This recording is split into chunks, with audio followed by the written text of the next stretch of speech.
General James Watson Webb was a United States diplomat, newspaper publisher and a New York politician in the Whig and Republican parties. Biography. Webb was born in Claverack, New York to Catherine and Gen.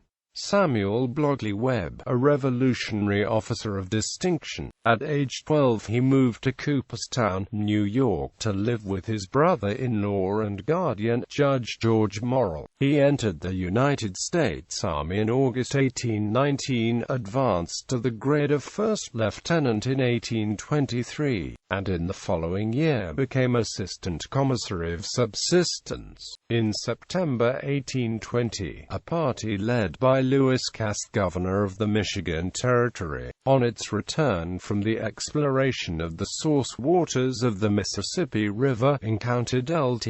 Webb and a small group of soldiers at the mouth of the Black River in what is now Port Huron, Michigan. H.R. Schoolcraft, historian of the trip, said Webb and his men were returning to Fort Gratiot, a frontier outpost, with a boat full of freshly harvested watermelon. In the fall of 1827 he resigned from the army to become a newspaper publisher, purchasing the Morning Courier, which he published in the interest of General Jackson. In 1829 he purchased the New York Inquirer, which he consolidated with the Courier under the title of the New York Courier and Inquirer. He remained connected with this paper for more than 30 years.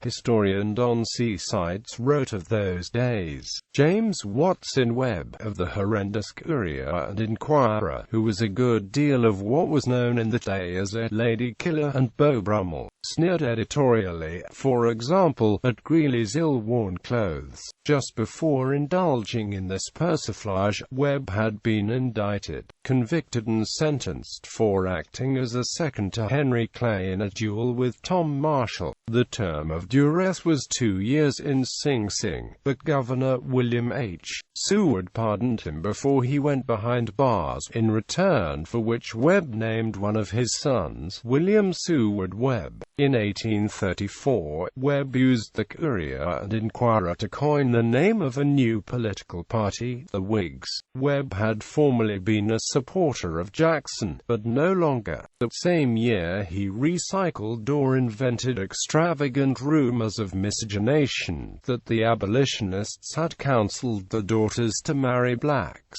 and Lewis Tappan had divorced his wife to marry a black woman, and that the Presbyterian minister Henry Ludlow was conducting interracial marriages, which fueled the organized mob violence of New York's anti-abolitionist riots that June. In 1849, he was appointed minister to Austria, but the appointment was not confirmed.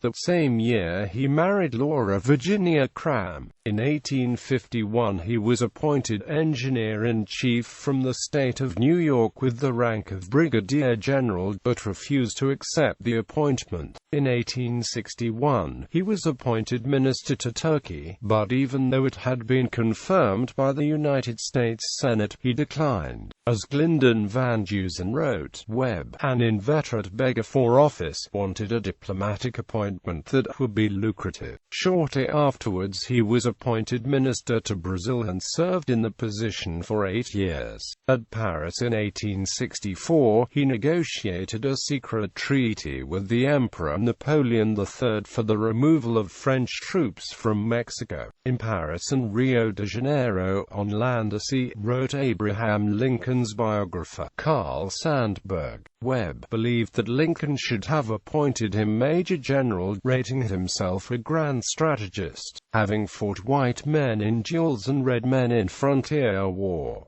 Webb published the following: Altauan, or Incidents of Life and Adventure in the Rocky Mountains. Slavery and Its Tendencies. National Currency, a pamphlet. In 1869 he resigned the mission to Brazil, and returned to live in New York. Webb died in 1884 and was buried at Woodlawn Cemetery, the Bronx. Family. 2 sons, H. Walter Webb and William Seward Webb, were noteworthy railway executives. Another son, Alexander Stewart Webb, was a noted Civil War general.